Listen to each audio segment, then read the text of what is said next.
Do you have any other memorable missions as a PJ while you were at Hurlburt, and were there any other duty stations? Yeah, so while I was at Hurlburt, and one of my stories that I usually tell, I call it my big rescue day. So most of the guys were already deployed. I think it was northern Iraq, and I had just gotten back. And before I got to go again, I got on hold, and I'll tell you why in a minute.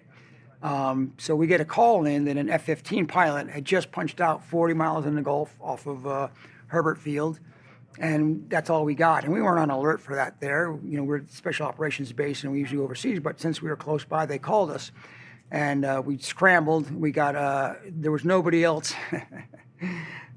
Kurt Buller's going to hate me for this, but there was nobody else there but 2 combat controllers. I was the only PJ left. So I grabbed those 2 guys and we jumped in a 53 and launched out there to go see if we could help with this F-15 pilot. And we're flying out there and we're getting calls, and literally every helicopter from every base for 60 miles in any direction, they're all rushing in. There's nothing else going on around there, so they want to go in on the rescue. And I remember getting on the radio with the pilot, and I go, hey, we hear there's other helicopters on there and they might get there before us. Ask them if they have anybody medically qualified that's going to actually go in the water. And they didn't have anybody, so that put us in the lead to go in and get in there first, to be the first ones to go down in.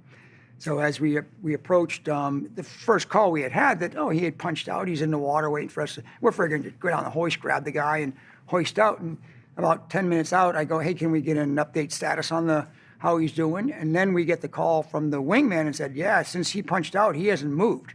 And we're like, wait a minute, it changed the whole scenario. Now the guy, something's wrong with him.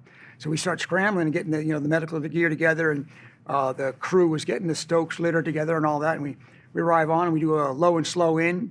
Me and the other guy, we get in there and we swim over to him, and luckily he's face up because he had the automatic inflating vest, knocked out completely. Everything was ripped off. He had a post-dislocated humerus. So his arm was stuck up over his shoulder like this. He had a compound fracture of the tib fib, so he's now bleeding in the water. And his femur on this side was jammed down over the other tib fib on that side. So he was messed up really bad.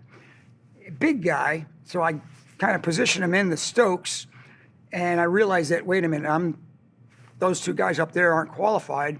If I send that Stokes up and something happens and they get a blast, then there's going to be nobody medical up there to treat him. So I said, I got to go up with him. So I actually straddle him on the Stokes, and as they start to lift us up in like about a 90-foot hoist, because of the rotor wash and all that was whipping us around, we didn't do it, but the crew had done it, and they had hooked up the Stokes litter wrong. And as we lifted out of the water, the cable slid together and the whole Stokes went vertical.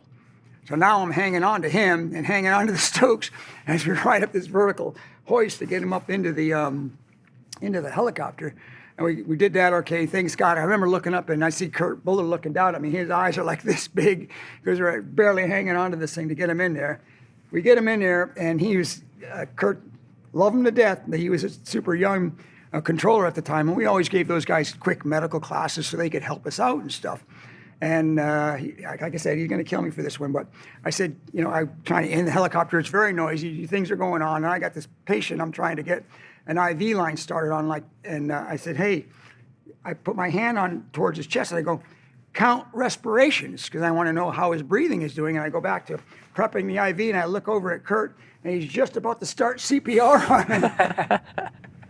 And I'm like, no, don't do that. And I'm like, go get me the oxygen, the mask for the mask. I go back to getting ready to do this blind stick. I can't even see a vein. I'm going in for it. I look, corner of my eye, and now he's got the pressure demand valve ready to go and power inflate his lungs. And I'm like, no, go sit down. Get over there, Kurt. Leave my patient alone. We do no harm.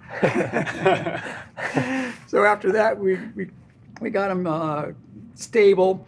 And it was a long day. We got him into Eglin Field. We're carrying him in and into the hospital. And, of course, we're in our wetsuits and all that. We can walk in. And the other thing that stands out in my mind is it's an Air Force hospital. They should know who we are. And I'm walking in, and I walk past the nurse, the Air Force nurse, and she looks at me and goes, are you a Navy SEAL? And, no, ma'am, I'm just a cook. So we go in, and we spent a long time pulling traction, helping the doc, reading off all his injuries and doing all that, and helped them with several hours with the guy, and end up being quite the story. about a 12-hour day. I went home. I was exhausted. I went to bed. About 30 minutes later, my wife goes, "Okay, it's time to go." We went to the hospital, and I helped deliver my baby daughter on that day. Oh, wow. It was awesome. It was a great day. And John Consul, the pilot, they told him he'd never walk again. And he continued to fight. And he took 10 years, and he got back up on status and was actually to fly again after he got back in the Air National Guard up in Alaska. Really? So good counts on him, too. So he was back up flying again after 10 years. You ever reach out to him? We actually ended up, they did like a weird little TV, I'll forget the name of it now, but like a reenactment of rescues on his life story at one point. And so they brought us back down, and we did like a little mock reenactment of the rescue and stuff for them for that. So I got to touch bases then. And I still have the bottle, thank you, John, of the JD whiskey that he had given me. I put a little stamp on it saying, "Thanks for the rescue, F-15 pilot," back then. So that was cool.